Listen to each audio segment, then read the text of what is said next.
You're supposed to say, "Hi, everybody. Welcome to Stupid O'Clock." Well, you got to tell me that stuff. Well, you ought to know. Here. You. Hi, everybody. Welcome to Stupid O'Clock. I'm Joe. This is John. Hi, everybody. And Welcome with to Stupid us, O'Clock. we got Bill and, of course, our great friend, Lewis Lee. Amateurs. I'm John. That's Joe. I've only been saying that for 55 years. Yeah, Joe is your brother's name, right? That's why you keep getting all those weird text messages. No, they're getting through to him because. Oh, are they? He just ain't called me back. Yeah, he's ignoring you. Yeah, if you send me a text message, I'll respond like, "What?" Or it'll be the other Joe. Excuse me. So how is everybody tonight? We've already through this. We were talking before the show started, so we already know the answer to that question. But I'm just asking for the viewer at home. Hi, Donna. All right. Oi. So, Lewis, Good you said you went to see the new Ghostbusters movie. I did indeed. At the IMAX. And it was well worth it, wasn't it? The sound was worth it. It was.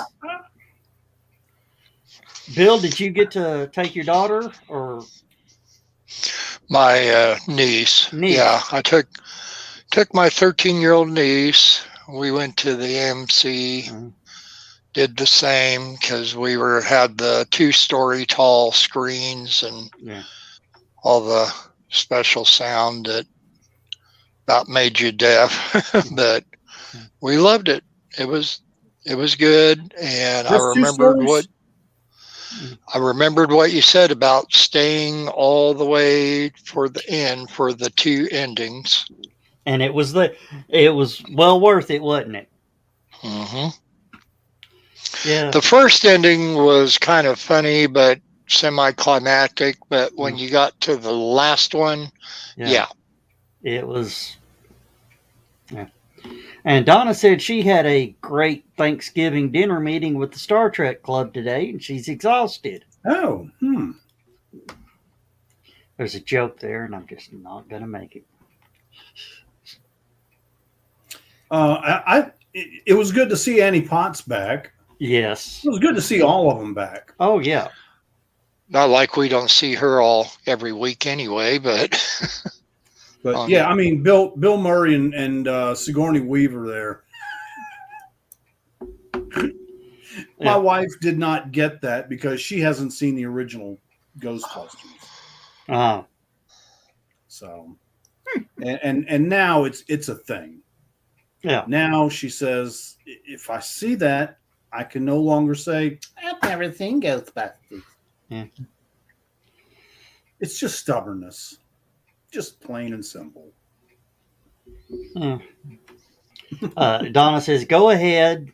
She's watching from the bedroom. She said she was exhausted. What'd they have? Any pickled eggs or deviled eggs or because I'm sure the exhaust is probably working well. Maybe they're just mirror universe eggs. Uh, I thought maybe they were stuck in a car in the garage and got exhausted.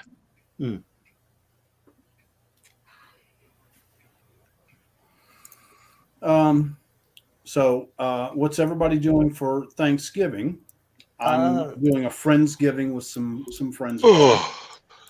I don't know yet. Of course, I saw that, I mean, there's just 3 of us here, so I saw Fernando's has a good little deal for Thanksgiving, an all-you-can-eat buffet.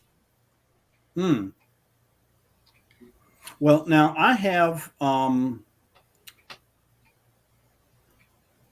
making a rice dressing and giblet gravy. I've got a small turkey that I'm going to roast Monday so that I can capture all the drippings and everything to make giblet gravy with. So Monday evening, when Denise gets home from work, we're going to have a little mini Thanksgiving. I even went and got some brown and serve rolls to dip in my gravy. So I think that'll be good. That sounds good. Yeah. Oh, I'm going to. Laura and I are going to her sister's, Jenny's, my little adopted sister, and having Thanksgiving with her and my niece Kayla, and hopefully Jenny and Laura's dad, if he will come. He's a little so-so right now about going anywhere, but we hope that he will. And he better come there on Christmas Day because that's also his birthday. So I just realized I hadn't turned my phone down yet, so let me go ahead and get that. Donna, where is there a Mexican buffet in your area, and what is your area? I think they're in Poncho's Mexican buffet. Danville, Illinois. Mm-hmm. Oh. Bill probably knows where they're going. There's a lot of Mexican restaurants there, but I'm thinking it's either going to be El Toro or La Patricina. I'm not sure which one. Because I remember her advertising a lot for them. So yeah. Once upon a time, I could do some damage to a Mexican buffet, but I've turned Taco Tuesday into Taco Wednesday. Okay. They had that. Was it 99-cent tacos?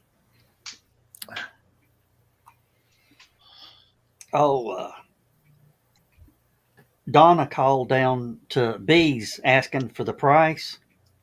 Mm-hmm. Their regular adult price is $17.99 a person now. What? Ooh, cool. That's nuts. Yeah. It's a new place that took over the Chinese buffet where we used to go all the time. On Thanksgiving and Christmas Day. I've got my contacts in there. A little weak on the reader side, but never go to La Pot. They like Mexican food. Okay. Uh-huh. Usually people that go to La Pot, they go there to drink. Mm-hmm.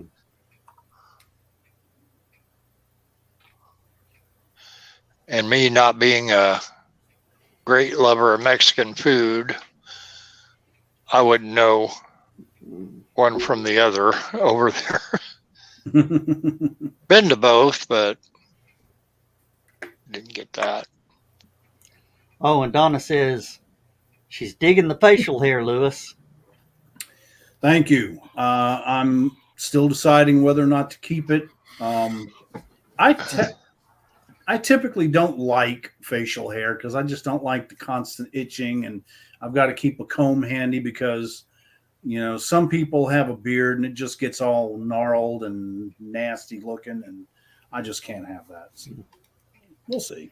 Yeah, well, I took all I could stand tonight, and it's gone. Even the woolly booger under my nose, it had to go. My brother is 66 maybe 67 years old. I can never keep track. He has never not been with a mustache. As soon as he could grow one, he grew one and has never shaved it off, except boot camp. He had to shave it off in boot camp, but after that, he grew it back and never shaved it off again. So, and quite frankly, I've seen his bare upper lip. It's good. It was a wise choice. Well, main reason I had the long hair and the beard and the scruff beard and the mustache and all that is they hated it at work. Yeah, so any chance to piss off the boss, right? Yeah. Piss off the boss where they can't do anything about it. Hell, I was all for it. What I don't get is these people that just have that 3-day scruff and they keep it that way. Yeah. I'm like, okay, Weston Wamp is running for county mayor. Yep. I just want to tell him, how can we trust you to make decisions for our county when you can't even decide if you want to have a beard or not? Shave it or grow it. Just get rid of that shaggy look, you know? You're not Don Johnson and it ain't Miami Vice. I was going to say, hey, when that went out in the 80s, dude. Well, it's about time it makes it come back. It's been 40 years. Yeah. But and remember the Don Johnson shaver that didn't shave you all the way, so that it shaved so much that it gave you that Don Johnson look. I never understood that. I mean, I hate when my beard is at that stage. That's the worst. If I can get it to this stage, I can usually let it finish growing and keep it. But that scruffy stage, oh God, I hate that. I hate that. Oh, yeah. Yeah. And my wife definitely hates it. Yeah. What gets me is the guys that, could grow the beard down and then they braid it put the beads in the. Yeah. Doesn't Carl do that? Like Captain Jack Sparrow. Yeah. See, just talking about it's making it itch. Oh, I know. Mine's sort of wanting to, but it ain't there no more. No. Brian Morris says, nowadays, the only place men are supposed to shave is a place where only your significant other would notice. Oh, God. Manscaping. Oh, Brian, they don't care about your armpits. Or maybe they do. Donna says she has a facial hair fetish. Ah, okay. But you see what I mean about the scruff? No scruff. No scruff. Yes. Is that something like no scrubs? Who was that did that back in the day? Oh yeah. Was that salt? No, it wasn't Salt and Pepper. It was. Was it In Vogue? Or could have been or TLC. TLC. Okay. That's who TLC did no scrubs. Oh, I how like soon we Waterfalls. That's my favorite TLC tune. Yeah.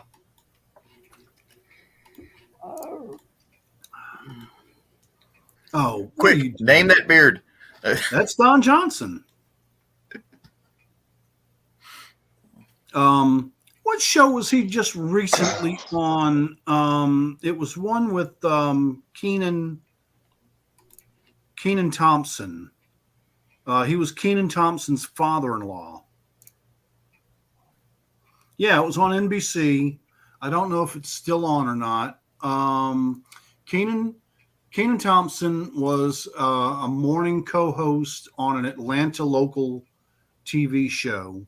And Don Johnson and his wife had passed away before the show starts, so you don't see her. Oh, yeah, but he's raising two little girls on his own. Kenan, what's the name of the show? Yeah.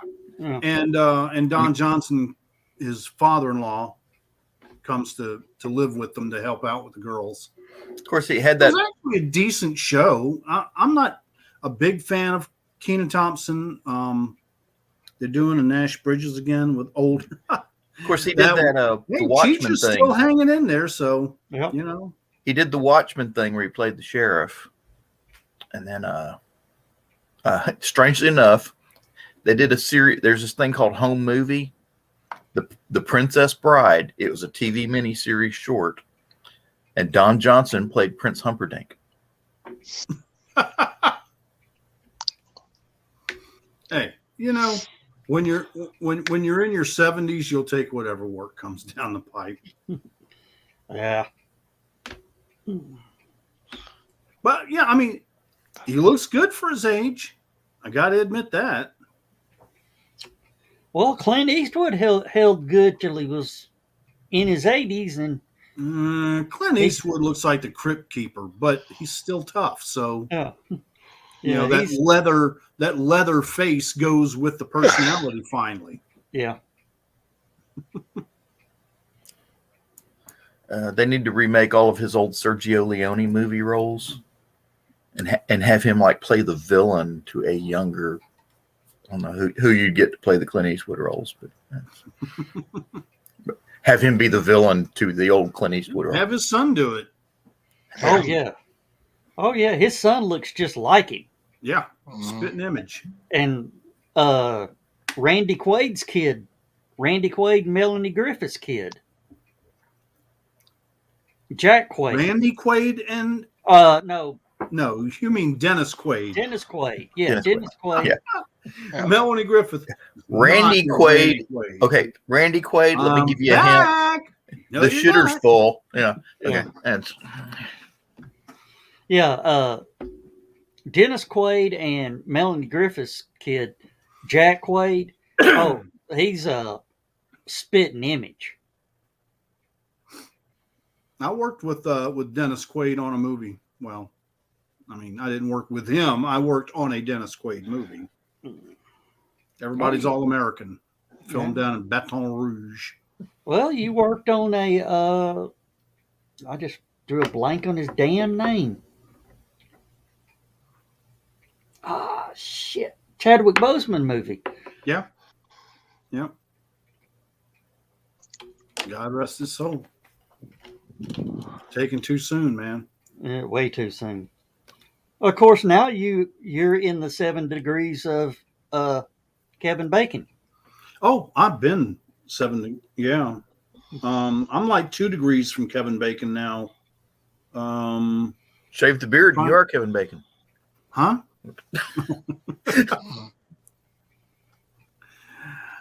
Kira Sidgwick's just not my type. Let's see. John Goodman was in that movie as well. The Everybody's All American.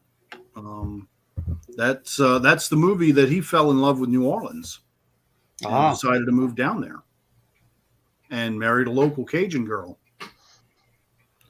Can outdo Tom Selleck or Sammy. Burt Reynolds. Got no argument here. Burt Reynolds. Yeah. You got to add him into that trio. Of course, that's a movie I'd like to see them try to redo is Cannonball Run.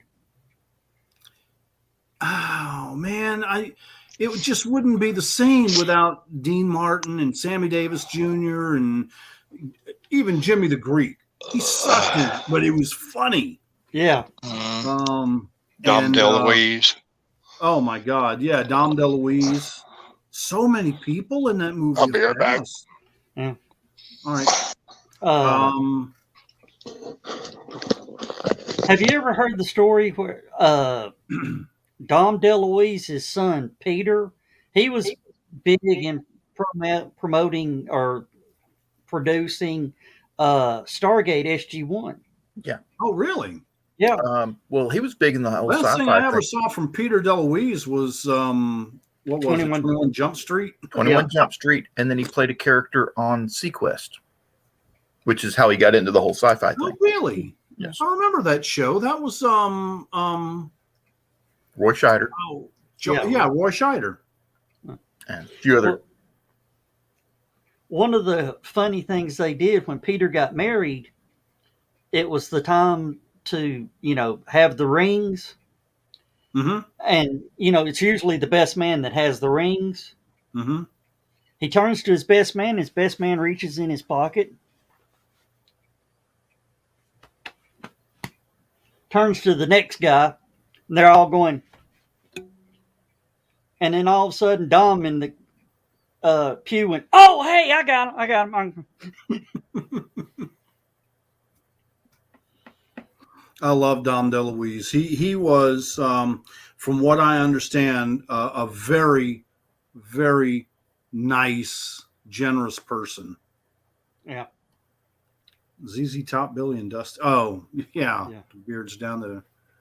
I sometimes forget what conversation they're chiming in on. But it's kind of funny. Frank Beard from ZZ Top is the only one that is the only one without a beard. Yeah. The irony is not lost on me. And he also told them finish the tour.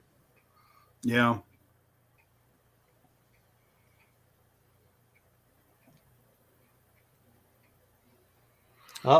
Yeah, Don and they've gone off on their little side conversation. So now if we're gonna talk rock and rolls, okay. Darn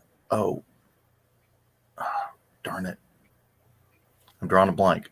The Ace of Spades. Gene Simmons? No, the heavy metal or Lemmy. Oh. Metallica? No, not Metallica. Brain not working. Come back later. All right, we'll do that. I have to restart my computer.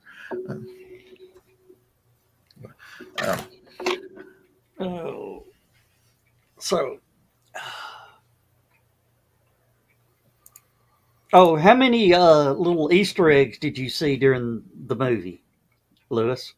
I saw a few. I'm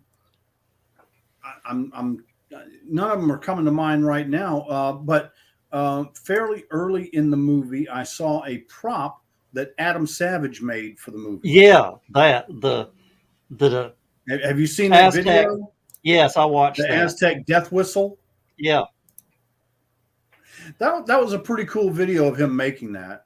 Yeah, that would be a fun job being a prop master or prop maker. Oh yeah. And the proton packs got a lot more detail in this. This movie. You got to actually see the inside of them. Yeah, and you got Egon helped fix it. Yeah, from the beyond. Yeah. What was it?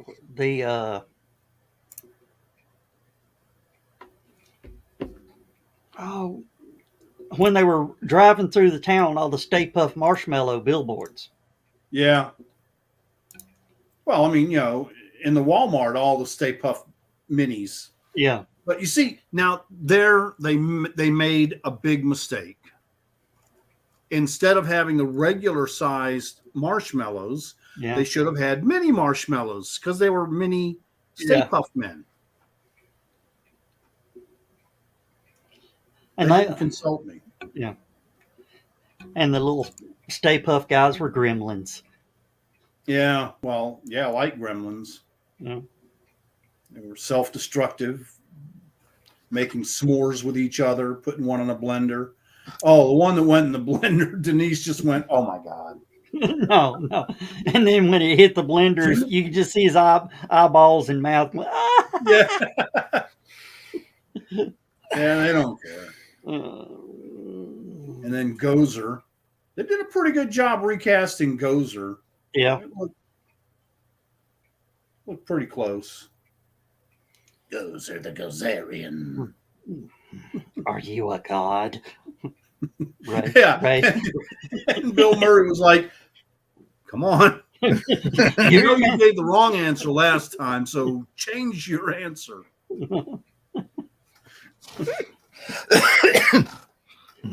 There's Chris.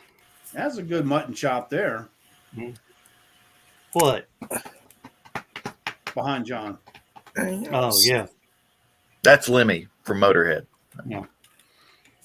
Chris jumps in, now he jumps out. What can't do nothing with him. Hair that bad, huh? Dang it. Hey, look at mine. I don't care. I got the Scotch Brite pad look. Yeah, I was putting y'all hints on, and I think it was Meg Ryan instead of Melanie Griffith, because I don't think Dennis and Melanie were ever an item. Yeah, they were. Yeah.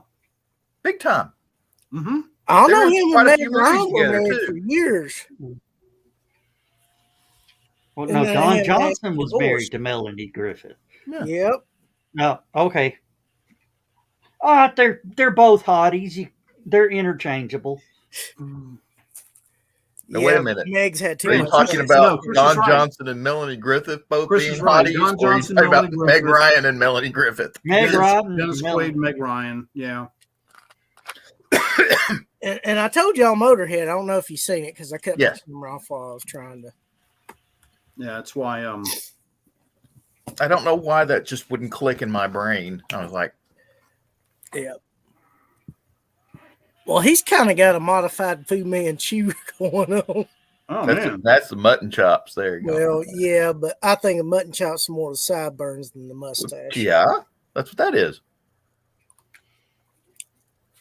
But usually mutton chops stop before you get to the mustache. I know who was the Civil War general that they named that look after? Burnside? Burnside's, yeah.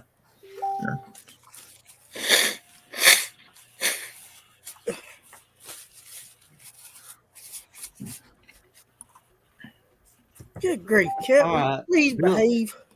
Bill's not going to make it back. He's not feeling good. No. Well, as Louis Grizzard said, Elvis is dead and I don't feel so good myself. Yeah. Louis, I don't know how familiar you might be with him or not, but he's one of Louis Grizzard? Yes. Quite. Never heard of him. I'm only from the South, man. I know, but not everybody has heard of him. I mean, most I've people never from Georgia never lived farther north than Chattanooga. I mean, That's a lie. You were in Cleveland. That's the three things every Southern person knows. Okay, yeah, you caught me. Sweet Tea, Talladega, and Louis Grizzard. That's South. That is Southern. I mean, that's. I've never lived further north than Chatsworth, as far as I know. I have lived further south. I mean, I lived in Norfolk and lived in Great Lakes, Illinois, but those were temporary duty stations, so I don't count them. Yeah, one of my high school classmates got her picture taken with the Collective Soul the other night. So, Louis, you consider living somewhere when you celebrate two New Year's Eve at the same location? No, I consider if I've ever had to have my mail forwarded there or registered to vote, I consider having lived there. Oh. Hmm. And Donna Carlene says she's heard of Louis Grizzard. Even has a couple of his books. Yep. You show good taste. The chili dogs always bark at midnight. Yep. Shoot low, boys. They're riding Shetland ponies. Yeah. And in the South, when you die, you got to go through Atlanta Airport before you get to heaven. Yeah, you got to change planes at Hartsfield. Well, the way the story goes is in the South, doesn't matter when you die, whether you're going to heaven or hell, you got to change flights in Atlanta. Oh. And he was on Designing Women. He was, I think, the younger brother of the Sugar Bakers. Starting to show my age. I don't remember that. And I actually watched an episode of Designing Women a couple of days ago. Showed up on one of my streaming services, and I'm like, he was only on I like haven't seen that in a coon's age. One of the funniest episodes I ever saw of Designing Women, it was the plane flight. Mm-hmm. And Henry Cho, the comedian Henry Cho, was there. Oh, really? Oh, He man. was, He was on my morning show once. okay, and I he like was, Henry Cho. He's funny. and he's just sitting there, and they're just talking all bad about Asians or whatever. And he got up and he says, "Y'all have a good afternoon. We'll see you later," and walked off. They're like, "Huh?" Yeah. His opening joke is usually that he's full-blood Asian, but he's from Knoxville, Tennessee, so he's South Korean. Yeah. And man, he got that Tennessee twang. Oh yeah. He said the worst thing about going fishing is trying to keep Mama from eating the bait.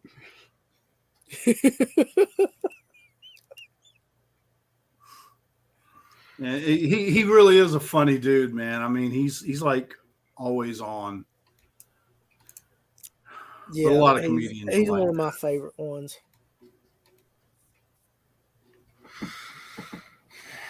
Yep. That is true.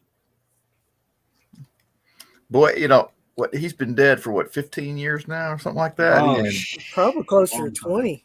20 or 25. and never. I mean, you look at all these people now. They're talking about cancel culture and political correctness and Oh yeah, riots for this and riots for that. And Ziggy. boy, he nailed it back then. Pass away. Louis Grizzard died on March 20th, 1994. 1994. Damn, almost 30 years ago. Cancel. According to Wikipedia, I was half right, literally. The year 1994 was designated as the International Year of the Family and the International Year of Sport and the Olympic Ideal by the United Nations. That's another really good reason to get Sam Jackson as your Alexa voice. I'm not quite sure how to help you with that. Ziggy cancel. Oh, yeah. Ace in your. What'd you think about all the dad jokes? I loved every one of them. Oh man! Oh, there was one that she said that I said I've got to remember that one. It is so good. Oh, what's the difference between a cigarette and a hamster? Yeah. Oh yeah, they're both harmless till you put it in your mouth and light it.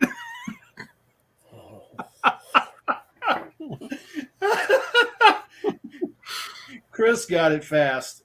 Oh man! They're both harmless till you put them in your mouth and set them on fire. Oh man! Yeah, Louis Grizzard, just his stories crack me up.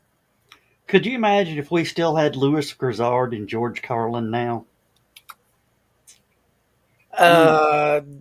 They would be eaten alive by social media and social justice warriors. I don't know. I think George Carlin would have eaten back. Yeah. Yeah, but the thing is, I mean, he would be so incensed with some of the crap that went on. Oh yeah. Yep. The thing with George Carlin, though, he would argue them down. He was just that eloquent, that spot on, snappy with the comebacks, and just they wouldn't stand a chance. Well, we need more people like him. Louis could defend himself, but like I said, I think they would tear into him more, and I don't think he's as vicious as Carlin could be if you really got under Carlin's skin. Oh, Carlin would be vicious. Hey, what the world needs right now is Sam Kinison. Oh Lord, they'd be people rolling. Do we though? Really? Oh, I miss his voice. Well, we have some helpers here. Chris, you're too good at that. I know who Chris needs to be for Halloween. Oh! Oh, yeah. Carlin would be yelling, "Come get me." Oh, Sam Kinison wouldn't care either. He tear you Now, up. Sam Kinison, was he killed in a car wreck or did he die of cancer? I can't remember. Killed in a car wreck. Was killed in a car wreck. Yeah, some couple teenagers that got drunk were in a pickup truck they crossed over the center line and ran smack into Mr. Corvette. His brother sounded a whole lot like him. I heard his brother on an interview, and he had that similar laugh of Sam Kinison, like, "Well, we may be finding the lost tapes here before too long."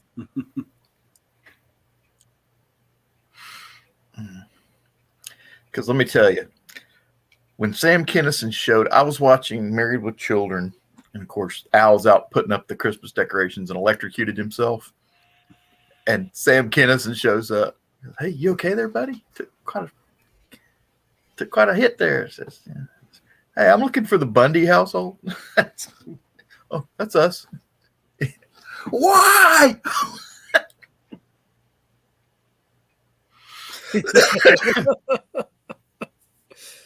Very true. Well, one of my favorite threats to my son was that if my son was acting out, I would tell him, "You know what? Someday you may be bigger and stronger than me, but I will always be 29 years of marriage to your mother meaner than you." That would shut him up usually.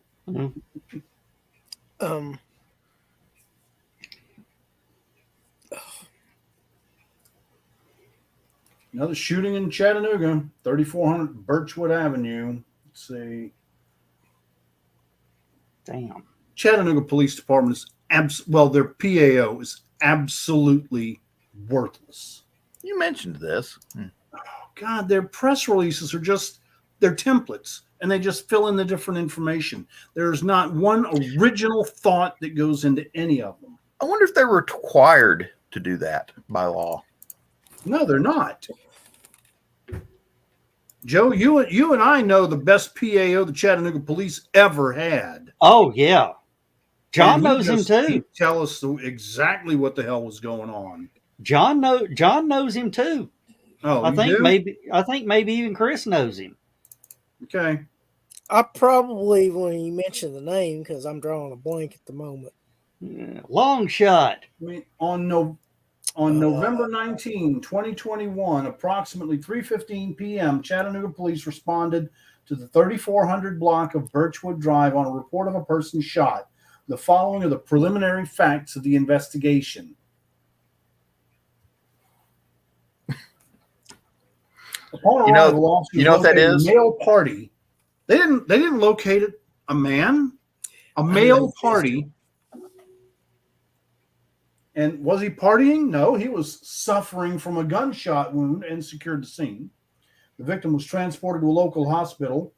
It's always a local hospital. They never take them. They never send them to Atlanta. I mean, it's like, yeah, by Hamilton County EMS with a non-life-threatening injury, which means in this town he got shot in the leg. Yeah, or the ass. Usually, well, if they hit him in the ass, it's because they missed the leg. Yeah. It could have been the arm or shoulder. Investigators with the Violent Crimes Unit responded to conduct an investigation, and we don't know shit beyond that. Yeah, it's pretty much that's the long way around. Also indicated an unwillingness to prosecute. Yeah, he was shot in the leg, and it was the victim number one, male, 19, gang related. Yeah. Oh, dude, 98% of the shootings in this town are gang related. Or wannabe gang related. Yeah. I don't think we have any real gangs here in Chattanooga. I think they're just all wannabes. Yeah. I remember the thought that escaped me momentarily. Well, if they're doing dangerous shit in the name of a group and people are dying, they're gang. Yeah. Or the Chattanooga Police Department. I didn't go there. I don't have a qualm with the officers, just the PAO. Yeah. Sam Kinison was on I don't know if y'all ever saw opening night at Rodney's place, but Nope. it's when he'd opened up his comedy club. Is one of the funniest comedy shows I'd ever seen. They had several comics, and Sam Kinison did a little interlude scene with him where Rodney was down because his girlfriend or wife or whatever left him. Sam starts off with this pretty little melody on the keyboard. And then he goes into Sam mode. And Rodney starts drinking it, and he goes further into Sam mode. And Rodney's like chugging up the bottle and just funneling it down his throat. Oh, man. I remember that interview Sam did on Arsenio Hall show, the first go around,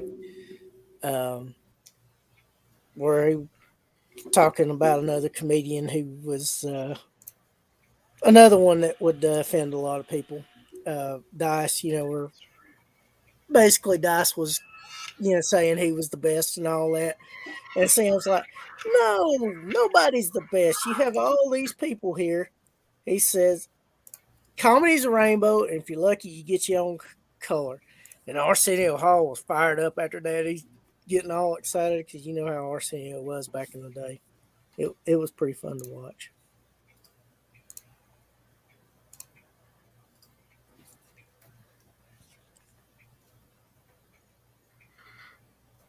Oh, yeah, Back to School's a classic ace.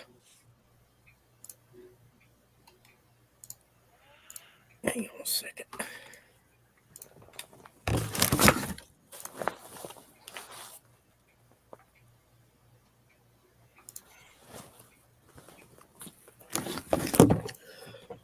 And for those of you who want to see the little thing that Chris was just talking about, I just posted it to Stupid O'Clock. So. Oh, all right. Hey, there is Michaela Jade. Hey, Michaela. Thank you for Michaela. jumping in. Appreciate you joining in. Oh, and Brian is greeting Michaela. Hey, we need to send them the link real quick and get them in here for the second half of the show here. Yeah, do you guys want a link, and we'll shoot it to you real quick? Because nobody gets out of here without singing the blues. Yep. Oh, I love that scene. Albert Collins. You were going to say something, Joe? Say what? You would mention my name and yeah, the squirrel. Did they just send out that press release, or has it been out for a while? Let's see. Well, they usually send them out 24 hours after the fact. This was sent out today at 10:46 a.m. on something that happened yesterday afternoon at 3:15 p.m. See, I mean, they're garbage, absolute garbage. Is it a case where they don't have somebody doing that job, so it's kind of an additional? They got 3 people doing that job. Oh God! 3 people doing the job, and that's terrible. That one guy used to do better than all of them combined. Yeah, and it was just him. I mean, he had a helper, but the helper never had to do anything. When Chief Fletcher was here, we knew what was going on in the police department. I miss Fred Fletcher. Yeah, he's police chief somewhere else now, isn't he? Mm-mm. No, he's retired. Living in Colorado. He did fully retire? Oh, hell yeah. Okay. He got a nice little buyout.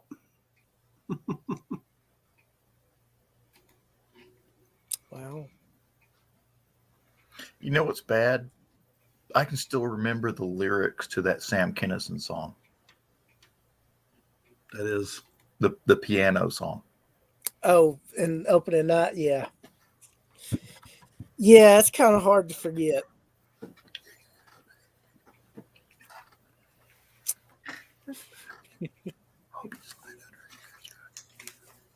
What's bad is there was a comedian there. You know how Rodney Dangerfield was always doing the self-deprecating humor and all that. Yeah. He introduced this guy as if you think I'm a loser, wait till you see this effing guy. Mm. And I'm like, oh my God. Mm. Oh, Chris, remember those grates that I was telling you about, how much they were costing a piece? I think so. I should have bought them. They're now $40 a piece. Wow. And we need 5 of them. Putting some new grates on Grillzilla. Yep. Well, Diamond expansion metal or what? No, they're stainless steel. maybe they'll drop. But I mean, the diamond shape or No, just regular grills. Um, It takes 5 24 by 13 and a quarter. look at Traeger's website.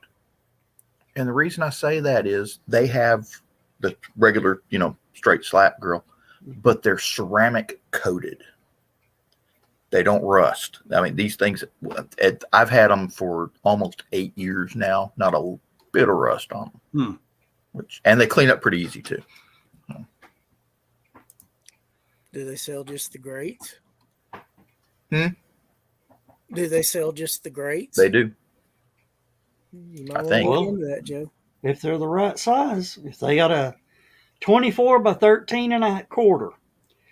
I believe they have a grill that's about that size. Yeah. Who could forget the Jessica Hahn in that video? Yeah, that was classic. She had just been augmented, I believe. I don't think they had to augment her. She didn't need it, but she got it anyway.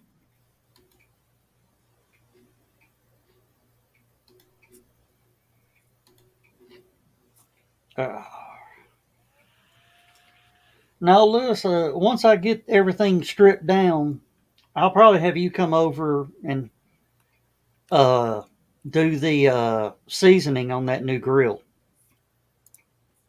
I'll do that. And I've got it figured out. I'm not going to mount the grill directly to it. I'll be able to lift it up to where it'll almost be the right height for you. Good. Oh, so that's gonna be nice. And I'll be able to possibly move those 2 burners down to the other side and still keep the burners. That still would be have very nice. Still have 4 burners. Yeah. Not crazy about losing any. I mean, granted, the kind of food that you're cooking on that thing doesn't always need a pot, but well, there's a lot of stuff that does. Yeah, like chili and stuff like that. And soups and stews. Yeah, soups and stews and. Oh, I don't know if I want to put that one on there or not. There was a CNN interview with Bobcat Goldthwait, and he did this joke, and it's hilarious. But it was about he's glad Sam Kinnison's dead because everybody kept confusing him with Sam Kinison because they both scream in their comedy acts. And he says, "I'm glad he's dead. Now everybody, now everybody knows who I am." Oh, he cracked me up. Which, is probably the best compliment that you could actually give to Sam Kinison is, he stole all my thunder. I'm glad he's dead. Well, it's like a roast after the fact. So. He was Pauly Shore's hero. Oh. Don't mention Pauly Shore around Jim Reynolds. Oh. You've heard that story, haven't you, Lewis? Actually, I have not. Long story short, Polly came in to do the Comedy Catch promo with the Village Idiots. Mm-hmm. He had Wally so mad, Wally was about to throw him through the window. And Polly was acting like his poop didn't stink, and what's these guys' problems acting like a bunch of dumb hicks. Mm. Yeah, he's definitely a West Coast flavor. Yeah, and his mom owned the Comedy Store, so he got to know a lot of comedians. Was it Comedy Store or Improv? No, the Comedy Store. Comedy Store, okay. Yeah, I think there was a gentleman that owned the Improv because he usually did the introductions on it. And I can't remember the comedian's name. He was an older guy who had glasses. He was a ventriloquist and he had a duck, and it cracked me up with some of the stories he would tell with it. All right, I'm going to send links to Michaela and Brian. The Improv is a comedy club franchise. It was founded by Bud Friedman and was located in Hell's Kitchen neighborhood of New York City. Yeah, Bud Friedman. I couldn't remember his name. And we see the Comedy Store was in West Hollywood, California, and was opened by Sammy Shore. Yep. And Rudy Del Luca. So it was mob owned. Sure. Yeah. Sounds like it. Was the wife and mother of Polly.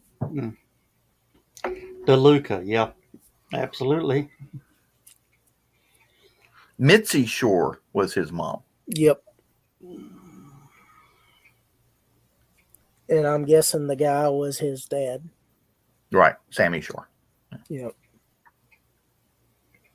And if you see his face, you'd recognize him because he was one of those 1970s. I bet he was on the Love Boat at least 5 times. Oh, one of those. Yeah, one of those. Yeah. I actually thought the Son-in-Law was a pretty good movie that had him in it. All right, we got to behave. Michaela's here now. It's not. Hey guys, what is up? Hello, Michaela. Well, we've been talking about comedians, and then you showed up. Well, there's that. Now the what is it? What's the word I'm looking for? The emphasis is now on you. Oh yeah. Oh, whatever. You and your lollipop, or yeah, lollipop. I'm always sucking on something. Yeah. I'm always sucking on something. It's an oral fixation. Yeah. So tell me about your childhood, huh? Sometimes a cigar is just a cigar. Oh, Freud, you're not. yeah. Now, is that one of those frozen adult popsicles, or is that just cherry popsicle? All my adult popsicles are gone. You remember the big thing for a while, about 10 years ago, was the frozen beverages in the little squeeze pouch. Mm-hmm. It's like push-ups for adults. Yeah. And they like pina colada, margarita, and stuff like that. Michaela still gets them. Oh. Yes, I like those things too, especially the pina colada ones. So, Chris, are you bringing some more statesmen to the Christmas party? I wasn't planning on bringing any alcohol. I may. Okay. When is the Christmas party? It is December 11th. It's Saturday. Saturday night. 2 days before I get back from New York. Yeah. And there won't be a stupid o'clock that night. There might be. But you are welcome to come along. From somebody's phone. Yeah. Uh-oh. She ditched us. She said she's getting weird sounds. She's going to pop out for a second, and then she'll be right back. Oh, that's just John. Yeah. Oh, sorry, dude. It's too easy. Yeah. You should talk, Fu Manchu. Okay. All right, there she is. All right. Is that a little better? Yeah. Yeah. I think what happened was I had it open in another window. Ah. Uh-huh. Yeah, that's better. If you had any sound playing in the other one, it would have affected. Yeah, I think that's exactly what it was. So. And you were hearing yourself.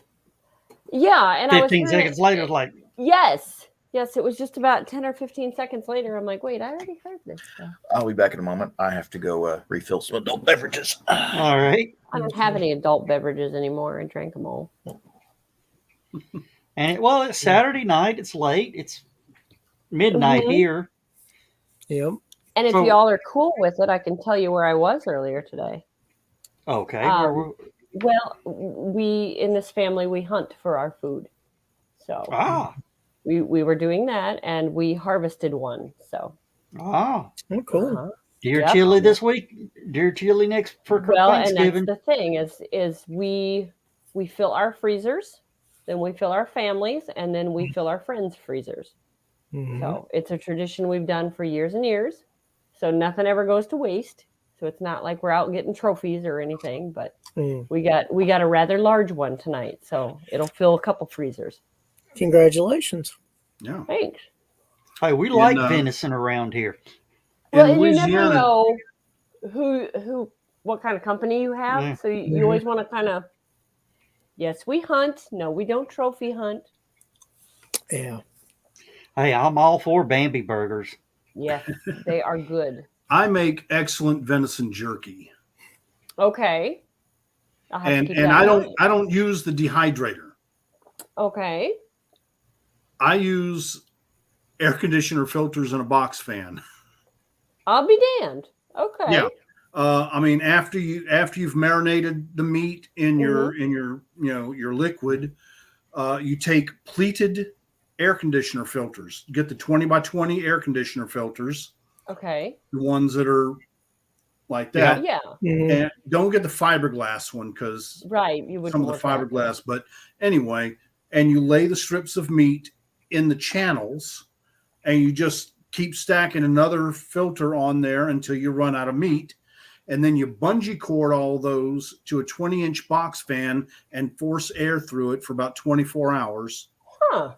And because you didn't use any heat, you did not partially cook the meat, it will stay fresh for a year or better. Wow. And it is unbelievably good and tender. Wow. When you partially cook it in the dehydrator because they cheat and use heat. Yeah. Sometimes it doesn't come out nice and tender. Yeah. I'll have to try that. Yeah. I've been my grandmother was a avid gardener, but she passed before I had the chance to ask her, hey, how do you do this? What are your secrets? What are your tricks? Yeah. So I've been learning very, very slowly some of the tips and tricks that she would have used. So hopefully one day we'll get there. We'll get it all done. Yeah. Now, we've all lost several libraries of information by not either listening to or asking our grandparents about how they survived the Great Depression. Yeah. I mean, just having survived the Great Depression would help us so much now in being self-sufficient and less reliant on others. Yeah.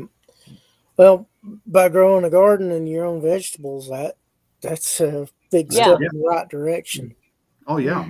Well, and y'all were talking about jerky. Chris, you need to get a hold of Damian the guy that was at the dealer's room. In the dealer's room. You need to get a hold of him and get his order from Buc-ee's and ship it to him. Okay. He made the mistake of buying some of the beef jerky down there, and now there's no there's not one near him up in Louisville, Kentucky.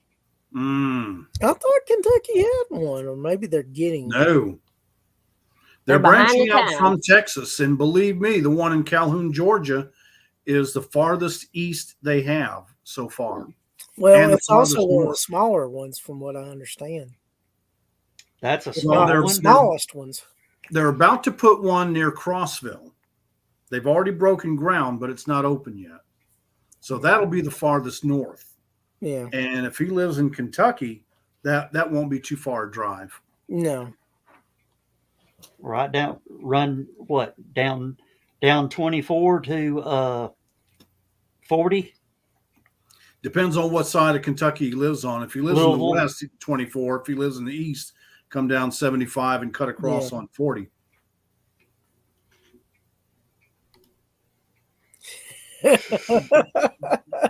Did he succeed? At that time, Kansas was dust. Not as much as Oklahoma. I mean, you know, the Dust Bowl of the 20s was still kind of going on, I think. I'm still stuck in Illinois for the time being. Who? Lovely here. So has your daughter started moving yet, or not yet? No, they're going to do one more trip down there to check things out and maybe find an apartment while they're there. Mm-hmm. The tough part is you can't find an apartment unless you have a job. Well, you need a place to stay to get the job. So yeah, it's kind of a catch-22, but they're working on it. I'm pretty proud of them. They're young, but they're also like thinking of the future, thinking ahead. Well, it seems like he was successful then.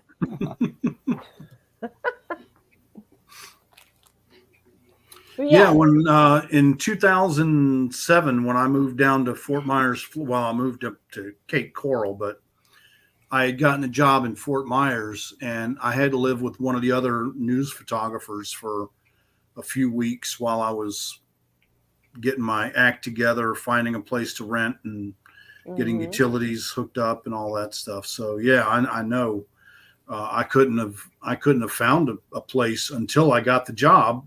But hard to get a job unless you got a place to live. It's a cart, right? And especially because they're two young girls. You know, and it's like Paris, Tennessee is a pretty nice little town. I will give it that. Because what we're used to is with a bigger town, you can have a good side of town and a bad side of town. Yeah. Now, I'm not familiar with Paris as I'd like to be, but from what I've seen, there's not really a bad side of town. I mean, there's a couple trailer parks, there's a couple places that are run down. But there's not a lot. It's the South. You're going to have that. Well, and that's the thing. Like, they met a lady the last time they were down there at an antique shop. And she said, girls, that's awesome. We'd love to have you down here. My husband and I have rental places. And she was quoting her a price of a 2-bedroom apartment downtown Paris for $300 a month. You can't beat that. Sounds good. Well, and that's what I said. I said, even if it doesn't come with any appliances, you can't beat that. Yeah. no? So they were going to go down again and talk to this lady in person again and make sure that really is a deal and see if they could go see the apartments and try and set up maybe even a post office box if they couldn't get into the apartment right away. So they're really thinking things through. So what's making them look at Paris of all places? I asked the same thing, and their answer was all around Paris there are outdoor activities to do. Camping, hiking, biking, whatever. And they really like to go hiking. I think it's near Jackson, Tennessee. I don't know. It's West Tennessee. I'm thinking Northwest Tennessee. It's Jackson. From my house in Illinois, you basically go straight down Illinois, and it's a 6-hour drive. If you drive straight through and you don't stop. Paris, Tennessee, Brian. It's served by one of our terminals in Jackson. Yeah, Tennessee. if you go. Let me see. Where's the next biggest town? Because when I go to Hohenwald, where my friend Linda lives, I go right through Paris. Yep. Yeah. Hohenwald. A hole in the wall is what that. Seriously, my Tennessee Guard unit had a maneuver there. Because it was the one place that we could find that had 0 cell service. Yeah. There's nothing there. We brought all of our radio gear and we did a communications bivouac simply because we knew we couldn't back up and depend on cell service. We had to do everything with radio. So yeah, absolutely. Wow. Okay. Yeah, that is just south of Nashville. Mm-hmm. Yeah. Okay, so I know where you're talking about now. So yeah, she's 2 hours basically dead north of Hohenwald is where Paris is. Okay. So yeah, but that's the one question I asked. I'm like, of all the places you could move to, because getting out of Illinois is one thing, but there are many other places you could have picked. Oh, she's near land between the lakes. Yes, land between the lakes, Kentucky Lake. Area. Yeah. So there's a lot. There's a lot of outdoor recreation there. There is here, but she's not going to find a 2-bedroom apartment for $300 in Chattanooga. Well, and that's what I'm saying. Like Paris seems like it's a good little town. That's why, and I like the fact that I didn't suggest going down there a second time. They did. They were like, we want to go down there one more time before we actually move and do it again. You know, check things out, you know, really get the lay of the land, but also check into these apartments, you know, ask, can we go look at these apartments, you know, and then start looking for jobs and saying, hey, you know, because everybody down there seems to be hiring because there's a sign in every damn window. Yeah. You know, so it's like, and right now they work at our local Dairy Queen, which granted, just a part-time job, but they're talking, well, my daughter is talking about getting a second job to supplement the income from that so that she has a little cash built up. Yeah. And we were talking about them getting a job at something that is maybe not a global company, but even a Midwestern company where you've got more stores and you can, instead of quitting a job and starting a job, you can transfer. Yep. And that looks a lot better on a job resume than, hey, I quit my job every 2 years and moved because I felt like it, you know. It is northeast of Jackson and it is west of Nashville. It's actually not too far from Dixon, Tennessee, where there's a place called Montgomery Bell State Park that would have activity she might be interested in. Oh, heck yeah. Paris is also known for the world's largest fish fry. So if you like fish fries, go in April.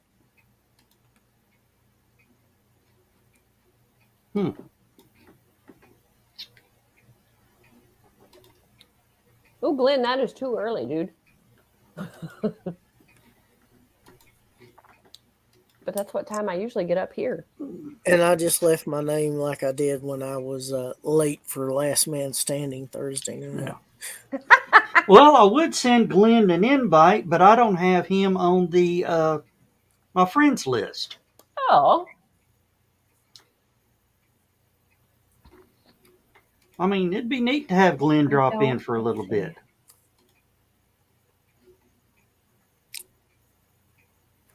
What? You ought to be able to look him up on the phone. Yeah, there you go. Well, I've looked him up on Facebook, and I'm not a friend of his, so I can't send him the link. Oh, no. Can you send him a request so he can accept it? There you go. He says, okay, he says doesn't...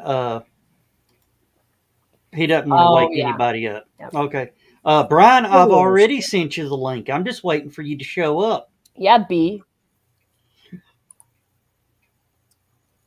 But yeah, so tonight was a pretty productive night. And it's funny because my daughter that's talking about moving to Paris, she's also into all these horror movies and stuff. And she likes blood, guts, and gore. We cut that deer open and she's like, nah, I'm good. No, I'm good. It looks. Wait a minute. It looks completely different in person. Yes, it does, and it smells different. Yeah, and it's probably the fact that it's not a person. Well, and that's the thing. Like, it's one thing to see it on TV. It's another thing to be in person and like, okay, this is how we get our food. This is, Yeah. Yeah, the phrase comes to mind, and I thought they smelt bad on the outside. Yeah. Yep. Especially when they're in the rut, In Louisiana, which they are now. in Louisiana, where I'm from, deer season starts the day after Thanksgiving. Okay, So now see, we never knew what Black Friday was. We were all out hunting. Yeah. See, and that's a lot of what we do. But we have a couple different seasons. We have archery season, which starts October 1st and goes all the way to January 15th. And then we have shotgun seasons, which is this weekend and the weekend after Thanksgiving.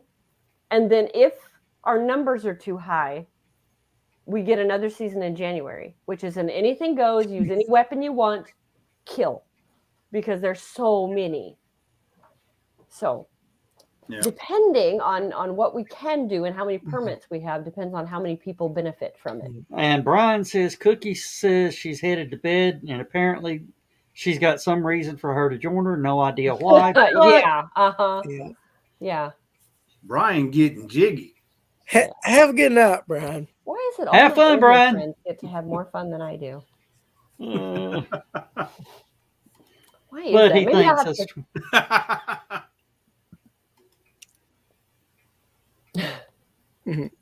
I've not been to Texas yet. I plan on going to Texas one day. Hopefully, I've heard I went when I was a baby, but I don't remember. I am headed to Brownsville, Texas area. Ooh, planning on going to Boca Chica. Yeah, and it looks like it may be in January. Just hopefully not during ChatterCon. Yeah. Oh, okay. You want to go for the big boy launch? Yeah.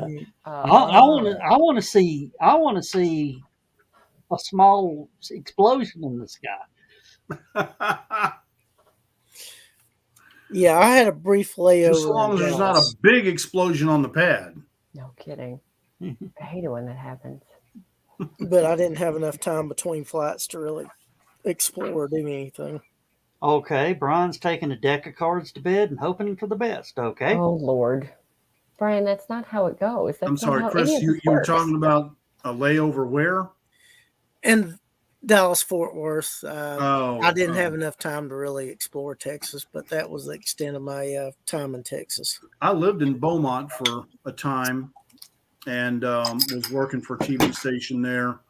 And I was actually covering Cowboys training camp in Austin when I got the call that I got the job at Channel 12 in Chattanooga. Neat. Cool. So, yeah, we were staying at an extended stay hotel, for a week. Mm-hmm. And we got back to we were, I think it was a Monday, and we were covering the Cowboys training camp. And that was cool because, we had just had lunch with Troy Aikman. Oh, that's not fair. That is not fair. I had his poster. Yeah. He's actually a funny guy. He cuts up a lot. Doesn't look it, but he does. Yeah. Anyway, so we got back and there was a message on the phone, and I checked the message and it was from my wife back in Louisiana, and she said, Channel 12 wants you to call them back. So I called them back and they offered me the job. So now let me ask you this. What was the first news story you did in Chattanooga? The first news, well, I didn't do it on my own. I went out with the chief photographer, David Moore, and it was we had to go out to the state police office out in Lookout Valley. Yeah. And I can't remember what the story was, but I remember that the reporter left the wireless mic transmitter on the back of the police car while we were doing something else. The dude gets a call. He hops in his car, hauls ass, wireless transmitter gone. Oh. And my first day there, and I'm just saying, oh my God, I'm glad it was a reporter that did that and not me. Yeah, no kidding. And I bet those weren't cheap back then. Oh, and that was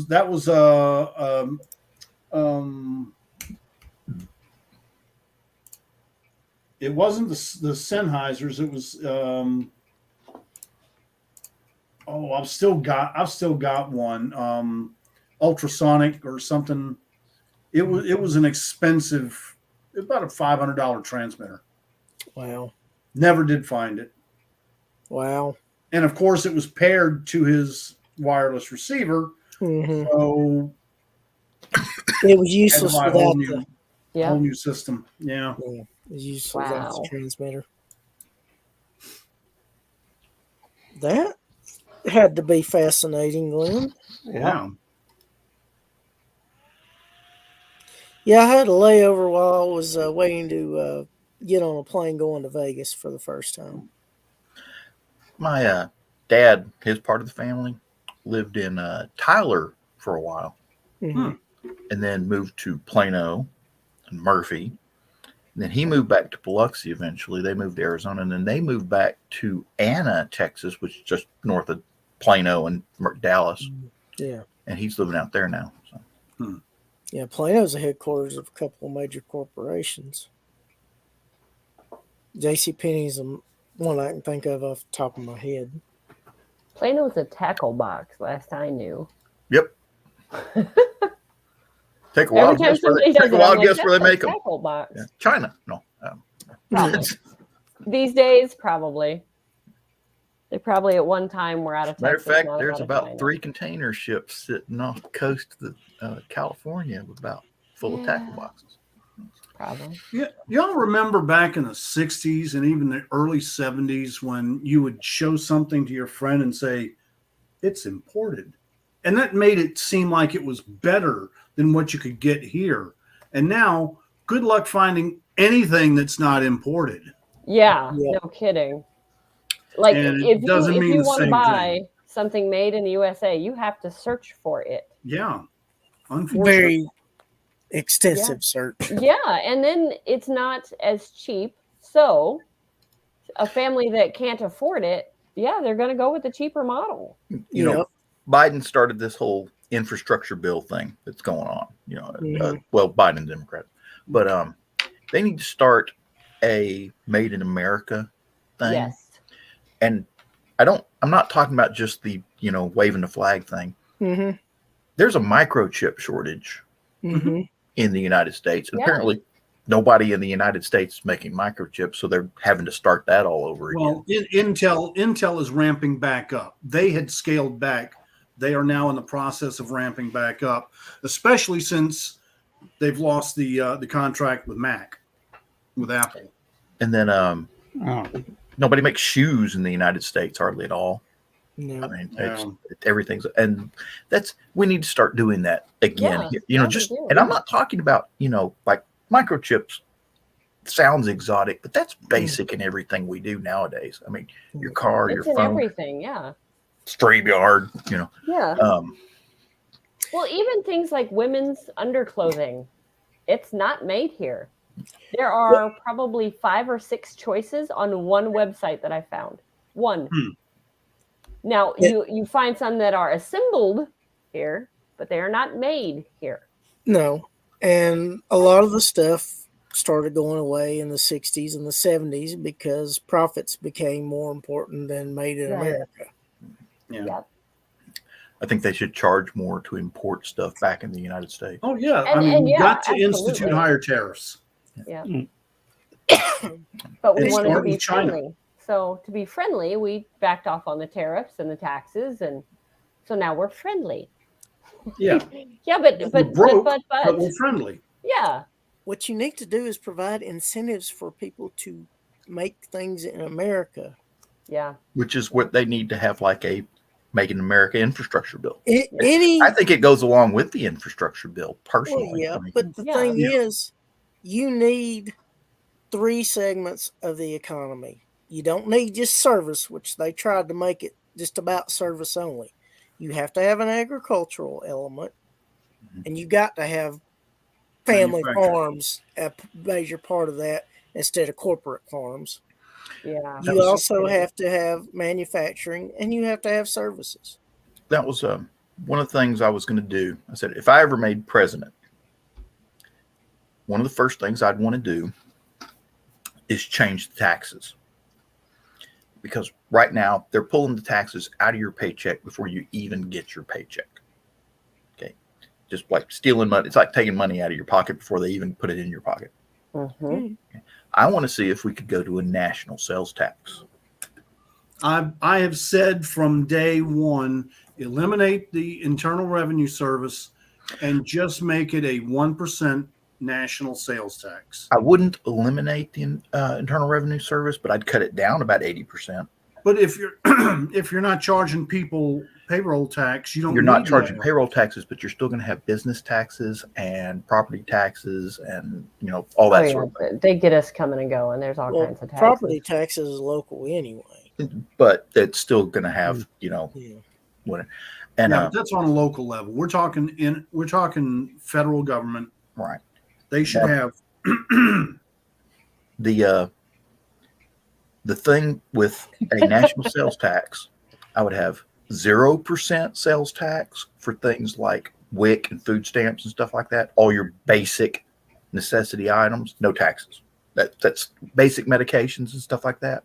Blood pressure medicine, things of that nature, no taxes. That's military people that work for the military. They're charging taxes. They're literally taking taxes out of their paycheck to pay for a military. Yeah, isn't that crazy? Doesn't that just blow your mind? You're like, wait. The people that work for them, run that by me again and make it make sense. Yeah, exactly. We're taking taxes from them to pay them with tax money. Right. It would depend on the sales tax, because once you get to a certain percent, you're going to curb spending, which is, you need to an extent, but you don't need to do it so much that it kills the economy. Chris, when was the last time you didn't buy something you needed because of a tax? I'm not talking about necessity. You're going to have to buy. I'm talking about the other stuff that people just won't. Okay. Discretionary. Well, that's one of the that's one of the reasons I would have that's one of the reasons I would have a variable. That's one of the reasons I would have a variable tax. 0% for like basic items. Yeah. Okay. 5% for like regular foods and stuff like that. 10% for the not necessary foods. Whoa. Now, most of your local governments are already taxing between 4 and 10%. Chattanooga, it's 9.5% tax. Now, you put a 10% federal sales tax on top of that? No, that's not going to. That's and then 15 for certain, like if you look a basic at GDP car and go 1% of GDP, that would be enough to fund the government. I would have 10% for a basic car, 15% for more advanced cars, like the hot rods and stuff like that, and then luxury items like limousines, yachts, jet planes, stuff like that would be 20%. Now wait a minute, I draw the line at my yacht. Okay. Yeah. I'm sorry, lady. You're paying 20% on that yacht. But the thing is, they could define the bass boat as a yacht. They could, or they could define a kayak a yacht. Those would actually be the 15% taxes, unless you're using them commercially. So how do we get around that? A commercial plane would not be taxed as heavily as a private jet. Now I got the image of my yacht and the Huey Lewis in the news video. My yacht in my head. But and then that way, now here's the really cool part about that. All these people that keep rolling their taxes over, all the billionaires and millionaires that are rolling their taxes over, every time they buy something, they're still paying taxes. Yeah. B, you get all these people that come into the country, the illegal immigrants and such, that aren't in the IRS system. Guess what? They're paying taxes now. Yeah. Now, if they keep the receipts and go back to to their own country, they get that money back. But I don't know if you know this. No, they're doing that now. If a German comes on vacation to the United States and buys stuff here, and they have sales taxes and stuff on it, if they keep the receipts, when they go back to Germany, they can declare that at customs and they get a check for that money that they paid in tax. What? Yes. Wow. That's bullshit. From Germany or back from us? Any country. If you paid American tax, if you're visiting the United States and bought stuff and paid taxes, they refund you that. Why does the public not know Doesn't about make this? sense. Why? Yeah, why? Because they're not from this country. They're not supposed to pay taxes. in our Oh, country. okay, got it. If Okay, I go that over does. and buy something in Paris, France, Yes, I expect to pay tax, and they're supposed to did give when I did visit. when you're coming back on the plane, they're supposed to give you a customs declaration, and you staple your receipts or you put copies of your receipts with it, and they give you that money back if you paid taxes in France. Well, that makes sense because you don't live there. Mhm. You're not the tax dollars you paid go to nothing that benefits you. So No. yeah, you shouldn't Well, be paying that's tax. a handy No, trick. you really can't say that either, because while you were in that foreign country, were you on the road? Did you take any of their state-owned transportation? Right. Then right. yes, you did. Did you know? I mean, But is that a loophole you can use? Holy crap! Who knew? Right? yeah. Huh. Well, that can be said as simple as I have kids, so I get a tax break for having kids. One of the other things I wanted to do My kids if I get a became tax break? president, I was going to legalize marijuana, cocaine, heroin, all those drugs that we've made illegal for whatever reason. Legalize them, put federal standards on them, tax the hell out of them. Yeah. Well, yeah, they're learning that with marijuana. So All your drug dealers are out of business. Colorado and California are making pretty good penny off marijuana right now. Illinois is too now. If you put drugs like that in Walmart, right in between the Preparation H and the witch hazel, nobody will ever know what the hell it was. 20 years from now, kids won't know what the hell drugs were used for. That's it. It's just like witch hazel. It's that stuff old people use. Mm-hmm. You know? What is witch hazel good for anyway? Hemorrhoids. It can be used for lots of things, but itching, hemorrhoids, itch. So, it's kind of a alcohol sort of thing. Yeah. It's primarily an astringent. It dries stuff up. Yeah, my wife Like uses it all the poison time ivy, on mosquito bites. Yeah. So So, I found out something that calamine lotion. So I found out something that takes the sting out of a mosquito bite, and you'll laugh at me. Hand sanitizer. Well, it's alcohol. Yeah, it's alcohol. Yeah. Yep. That's like I know something that'll keep you from getting a mosquito bite. Stay the hell inside. No, they'll follow you. They'll find you. Or Avon Skin So Soft. That It doesn't works work too. as well as it wants to. Just don't use that. Yeah, out they in got the cheap. sunshine because it'll Bounce kick you like a fabric lobster. softeners.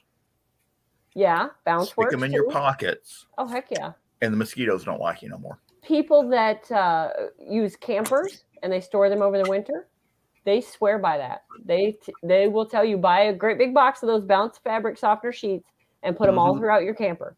All the drawers, all the cabinets, all the beds and cushions and everything. Yeah, it keeps the mice out of it. Yeah. Yep.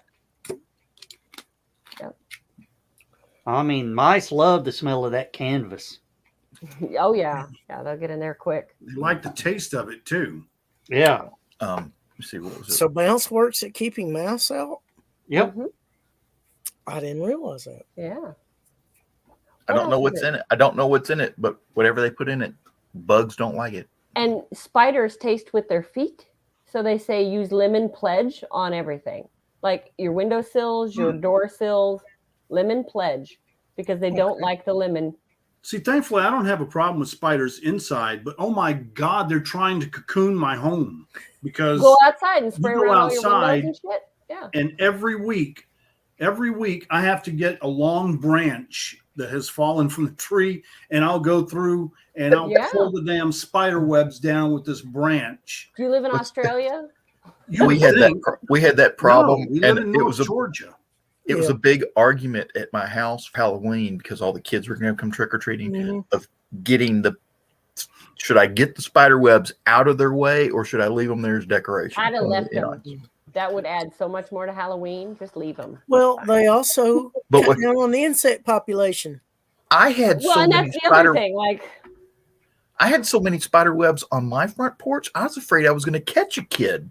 You know, come out maybe there take and those you know ones out. there'd be a They're especially bad this year. there'd be a Power Ranger stuck on my front porch. You know, and it's like You don't want The, that. Yeah, the spiders were, and they're not wolf spiders, but they're Creepy as hell. yeah, they're creepy. Yeah. I mean, they're pretty to look at until you get up close and take a picture. Mhm. And man, they're just, I mean, they're hairy and The weird ones looking. I don't like, here's the ones I don't like. Joe, you just described yourself. So here in Illinois, we have many, many different ones. It's creepy. It's disgusting. But the ones that I don't like in particular are called banana spiders or orb weavers. Mhm. We call them riding These spiders. motherfuckers, usually a spider will build its web and then it will hide over in the corner, right? Because Mhm. it's waiting for something to come in the web. These orb weavers, I know they're good for the They garden. like to hang out in the middle. Yes, they're in the middle, like, come at me. Come at me. I got you. No, other spiders are sneaky and they hide over in the corner and they wait for their kill. No, these guys are like, I made a web. What you gonna do about it? Yep. I'm And gonna they're get a broom big. and you're gonna die. That's what's They're gonna like- happen. Yeah, they're they're big, huge. I don't like black widows and I don't like brown recluses. No, No, those little boogers are deadly. no, I hate spiders, but the little spider that I was describing, well, little spider, hell, they get that big around now. They do.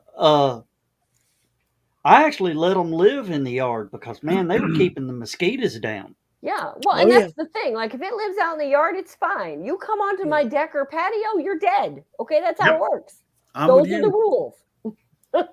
Unless they're paying rent, they're Yes. gone. Yes. That's the Yeah, one. that thing. Yeah, that thing. See, that is not nice. You. Oh yeah, Yeah, It's that just a will nice die. little spider. It's, Oh, yeah, it's so freaking cute. Yeah. Okay. Cute. Great. Stop it. Don't That's make Amy me come Hale's over there. husband has. I dare you to come over tarantula, here. I think it is. And they've talked before about the tarantula, and it's like, no. I'm not keeping one in a cage. No. Yeah. Now the Black Widow spiders in the Marvel Cinematic Universe is another story. Yeah, that's different. That's different. Lewis, do you remember when the Chattanooga Message Forum all of a sudden one day everybody God. changed their little avatar to spiders? Yes. And I also remember Longshot had a real problem with that. Uh-oh. Do you know who I will now statutes of limitations have run out. Oh. Do you know who was responsible for getting that to working? Oh, something tells me you had your little hand in that. I was up to my damn elbows in it. Oh. Break out the long gloves. Michaela, it was so bad the owner of the chat group went in and changed everybody's profile picture. This was the days before Facebook. We had a Right. Chattanooga message forum. Yeah, no, I was in some of those chat rooms. Yeah, it was. I actually met my current wife on that chat room. I was gonna say I met some friends through those chat rooms. Yeah. Yeah, friends. Mm-hmm. Yep, we were good But yeah, friends. yeah, Lewis, I will fess up that not only was my hands in it, I was up to my damn elbows. You guys don't know what it's like to have spiders. This is a camel. Spiders? This is a camel spider. Yeah. Technically, it's not a spider. And they're what, 3 feet wide and No, they're about the size of your hand. lies. I've heard they're bigger. The average one is about 2-3 inches long, maybe about 2 inches on average. Is that But why I actually saw one monstrous one. The guy had a Kevlar helmet, and he'd killed this thing. Okay, killed it with an axe handle because when he stomped on it, it didn't die. Oh God. Yeah, no. Okay. No. They laid it on top of a Kevlar helmet, and the legs touched all the way around the edge of the Kevlar helmet. Yeah, Wow. no, that's when you get out there. And I wish I still had that dead. picture because it was scary as hell. Yeah. But these things, they'll attack a truck as it drives by. Wow. I mean, they'll go after the tires. Now, That's something that I didn't see until I moved here in '91 was camel crickets. Oh yeah. cave crickets. Yeah. Okay. Those things I have a feeling freaked I'm not me moving the there. hell out when I first saw them. I think It's a Tennessee might cricket. be as far as I go. Technically, but it's tan colored and it's got long legs like a spider. Okay, so almost like our cicadas. Because our No. cicadas are pretty creepy. No, John, go ahead. Oh, and- no, no. It looks like thinking- something from Starship Troopers. Okay. Yeah, Yeah. I'm thinking katydid. Because katydids are creepy looking, but they don't really do anything. Put it No. up full screen so she can actually get a good look at it. Oh, good God.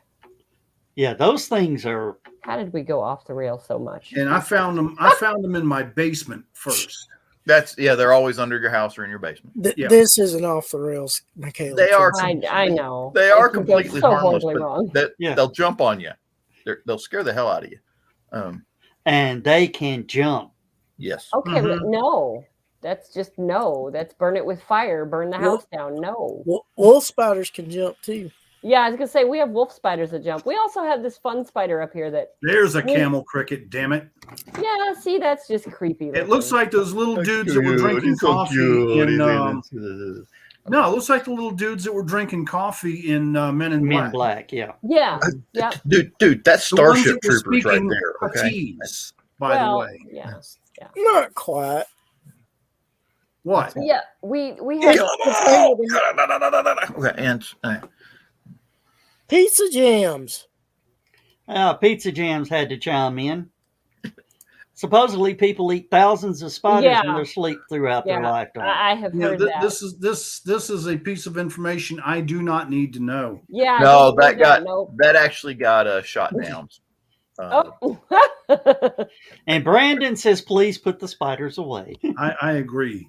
Okay, Yeah. fine. We'll put all the toys away. Whatever. We'll start talking about snakes. That's fine. Okay. Because here's another tidbit I didn't know.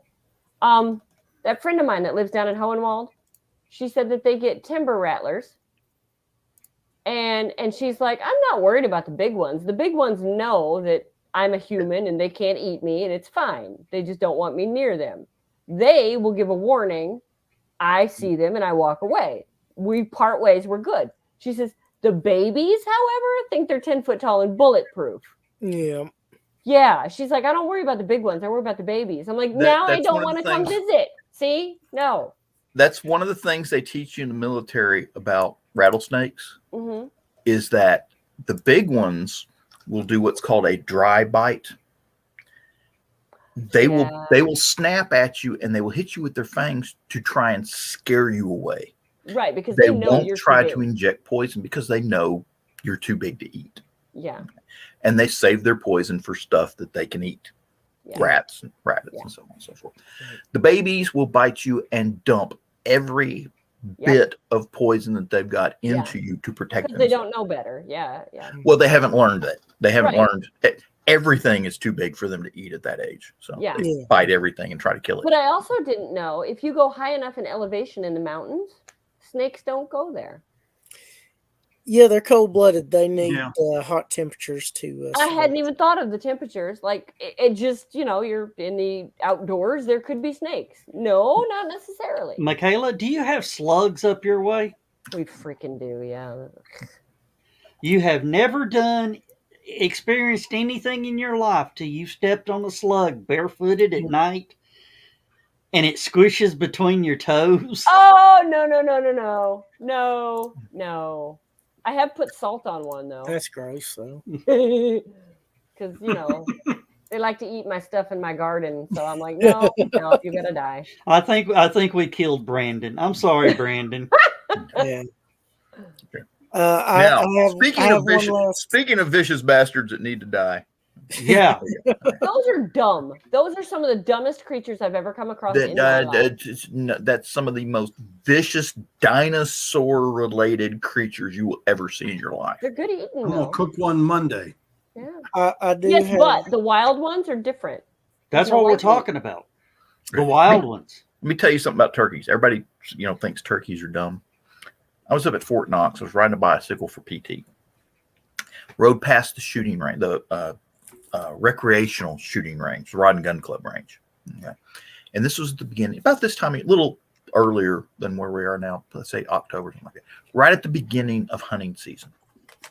So all the people that are going to be hunting on Fort Knox are out there zeroing their rifles and, all sorts, and checking their shotgun shot patterns and stuff like that. Mm-hmm. So you got the shooting range. They're all shooting this direction. And then right behind the shooting range, you got a gravel parking lot where all their cars are lined up. And right behind that, you got a big grassy area. There must have been 30, 40 turkeys out there watching them shoot like, yeah, we ain't got to worry about that guy. We ain't got to worry about that guy. Now, he looked like he know what he's doing. Right. And just yeah, come and get us. We know it ain't hunting season. We know you legally cannot shoot us. Nah, Right. nah, nah, nah, Right. Yep. And just. Well, that's like we manage our herd of deer, and all season, all summer, we have different deer walking through, and we can see different ones, and we kind of guess their ages and stuff. And so we manage the herd. Like if one year we're seeing a bunch of bucks, okay, we can kill extra bucks. If we're seeing way too many does, well, then we'll get rid of some of them. So we manage it. But so we're watching them all season.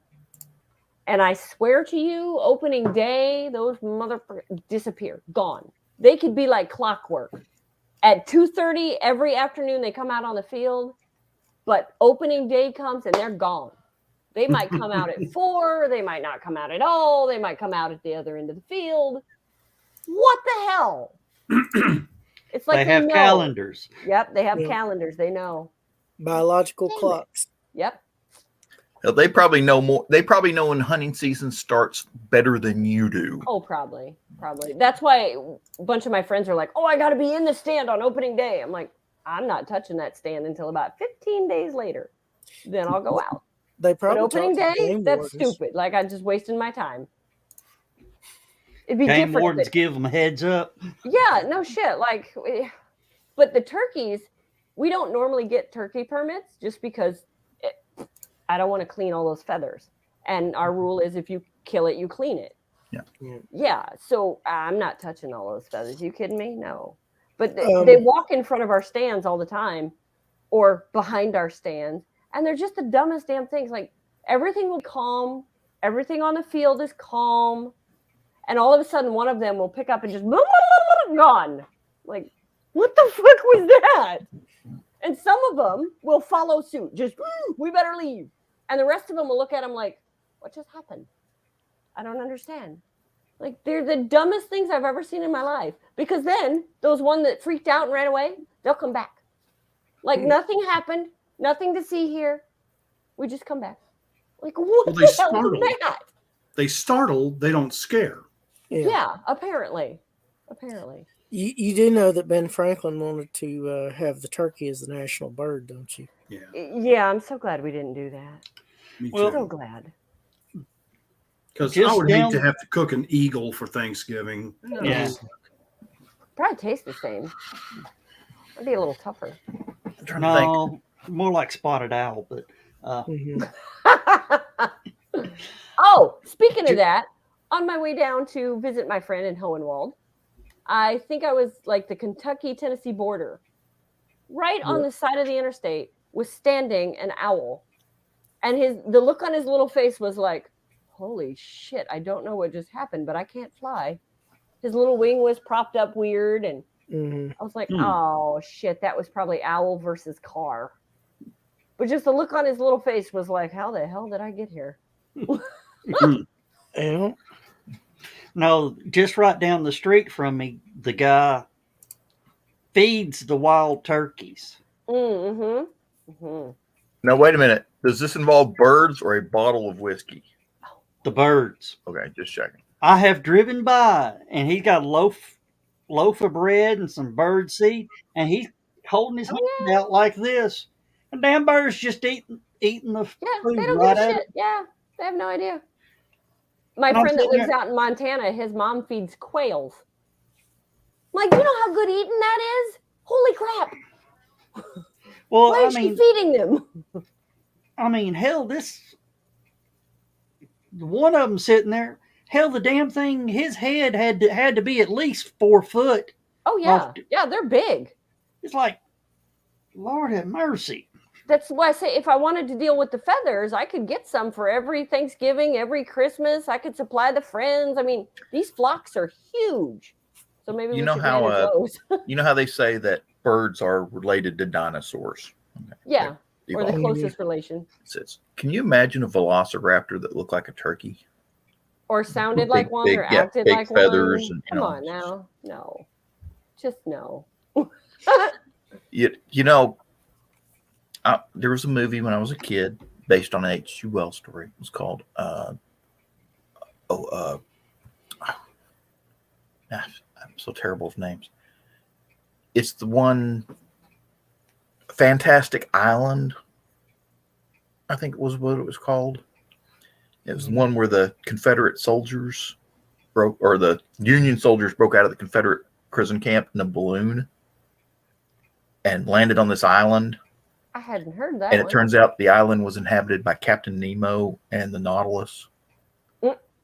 And he had been doing genetic experiments with animals, trying to make them bigger to solve the world food problem. Mm-hmm. And there was the giant chicken on the beach that they had to kill. I sort of remember that story. I was gonna say, Mysterious Island. That Mysterious is the name. Island. Mysterious Island. Okay. When was that? When did that come out? 1969. Was that H.G. Wells or was that Jules Verne? Jules Verne. I'm sorry. H.G. Wells. I wasn't even born then. Thank you, Chris, because I was sitting here like, how do I say this? I was born in 81. Oh my Oh God. You're younger than my oldest daughter. Sorry. Where's my cane? You want me to don't need on one, too? Lewis. Lord, I remember ageless. the movie The Land Tom Forgot with Doug McClure. Doug McClure. I remember the movie, but not who was in it. Like, I know movies, some movies, but I couldn't tell you who the actors are or who they played. Well, Doug McClure. Mysterious Island was 1961. They made another one in 2005 with The Rock, with Kyle MacLachlan and Patrick Stewart. Oh yeah, okay, I saw that one. Yeah, Patrick Stewart played Nemo. Patrick Stewart. Wow. Well, I have to look that one up. Patrick Stewart also played Gurney Halleck in the 1986 version. Yeah, the original Dune. Yeah. Which, if you ever get to see the director's cut, he has a lot better role. I still love his little soliloquy where he says, "Like a wild ass in the desert, so I goeth forth to do my duty." Yep, that one. Yeah. Okay, guys, I'm gonna call it. I've been up way too early. Well, it's almost that time. Well, we're all going to call it in about 11 minutes. Yeah. Okay, but I'll see you guys next time. All right. Well, Thanks you for definitely coming have in. to join us again. That me. was a breath of fresh air. Thank you. Yeah. Yep. Okay. Yeah, we got talking on Lewis's favorite subjects. Yeah? Yeah. Yeah. Okay, well, good. Venison and spiders. Yeah, venison is good. Yeah. All right, but I'll see you later. All right. Take care. Now, Lewis, you know who was guilty for that little stunt. Yeah. You should have known to begin with. Oh, I had suspicions. Yeah. I wasn't the only one. I hate to tell you this, Joe. Whenever there's a practical joke involved, you are not above suspicion. Yeah. No, you're usually top of the suspect list. And thanks for dropping in, Glenn. We appreciate it. Glenn, you are UK, but I don't think you're on the British side of UK. Is that correct? And Pizza Jam's going, facts. Pizza Jams is my nephew, so he knows I'm always up to pulling some trick somewhere. I like making people laugh.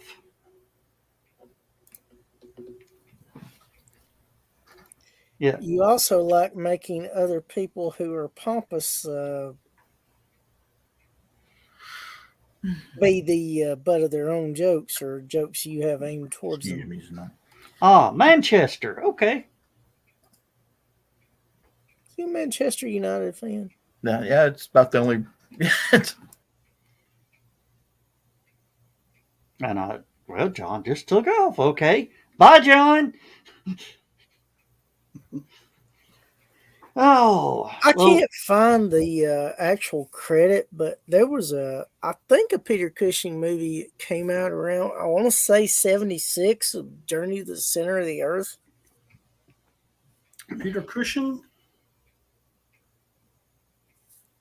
I couldn't I find may it. have seen that.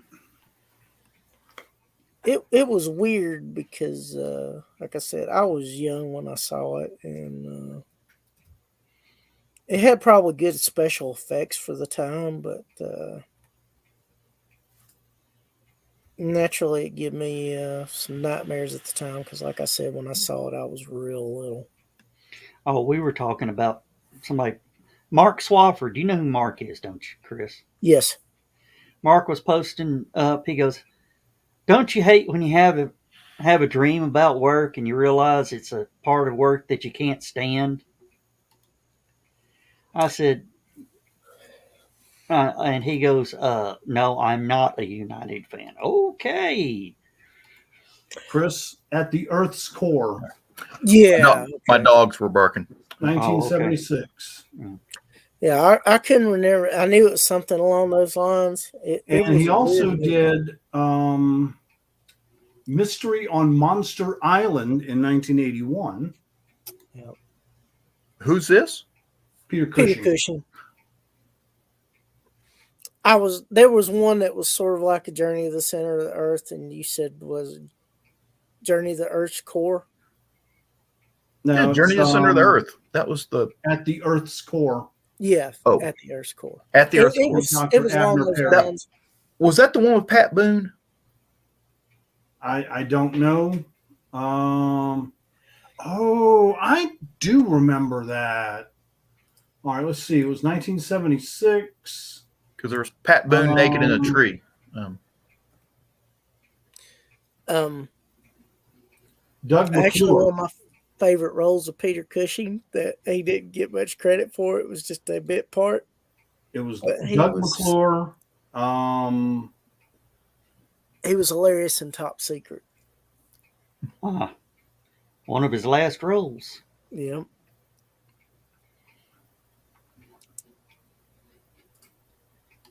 And he wore slippers shooting the scenes from Star Wars. Yep, Pat Boone was in Journey to the Center of the Earth with let's see here. I'm trying to remember who. James Mason. Yep.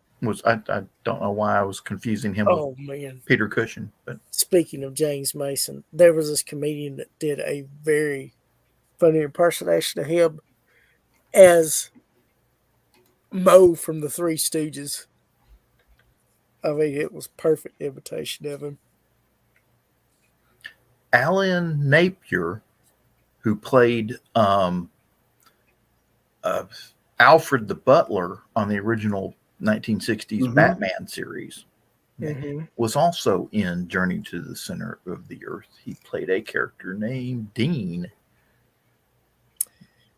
At the Earth's Core, there it is.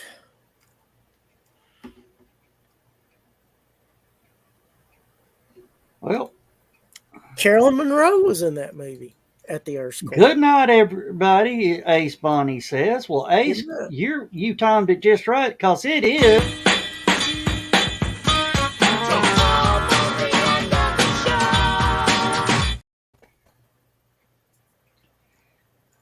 Oh, and Lord, how many topics did we cover tonight?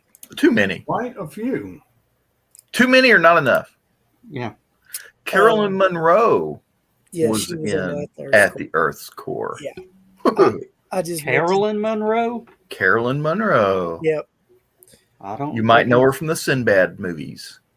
She was also in a lot of Hammer films. Yes. And I believe she was the reporter in the Goody Two Shoes video for Adamant. Well, that's kind of a stretch. Well, some of us grew up in that time. Yes, she played the woman journalist in Adamant's Goody Two Shoes in 1982. Yep. She was in the original Casino Royale with Woody Allen, and Peter Sellers.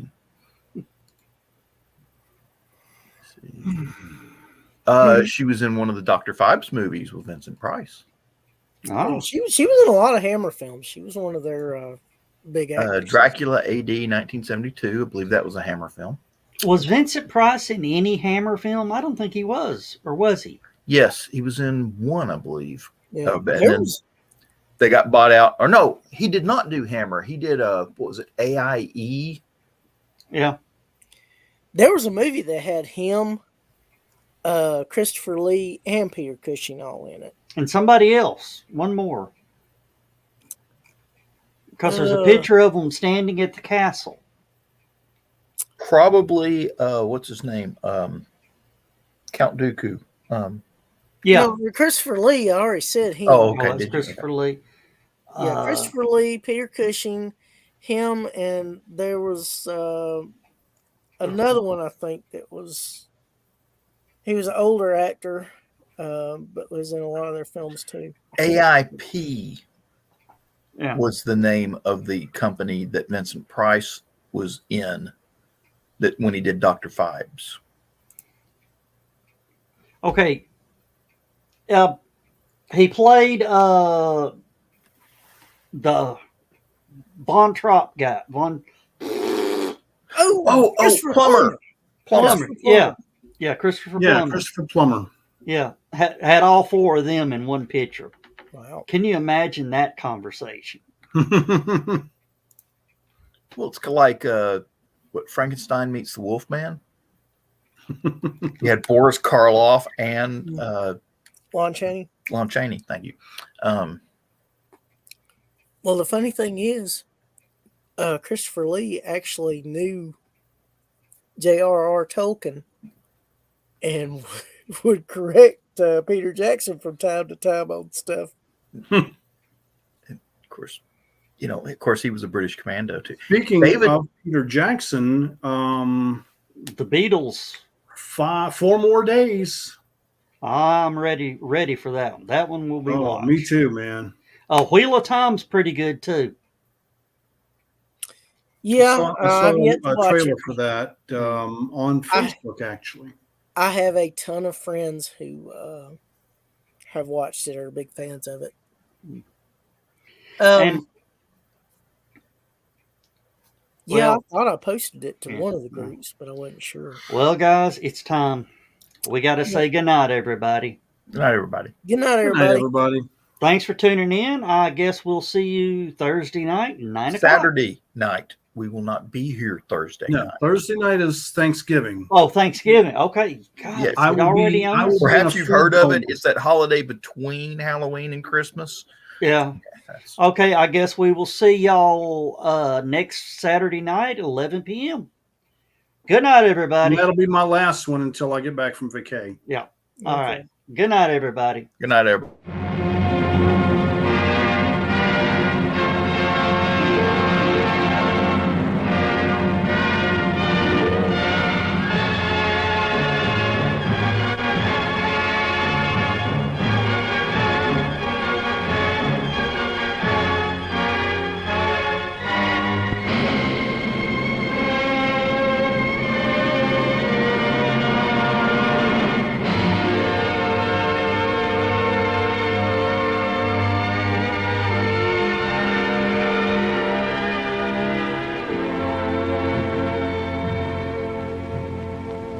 Slipped the surly bonds of earth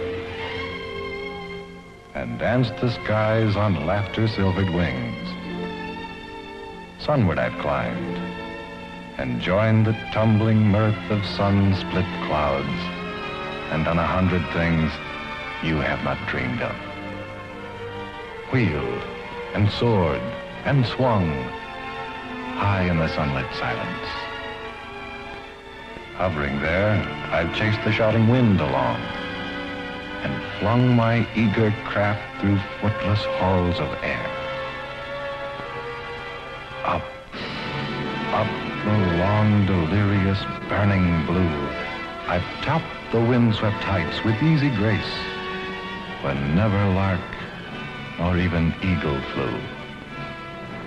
And while with silent, lifting mind, I've trod the high, untrespassed sanctity of space, put out my hand and touched the face of God.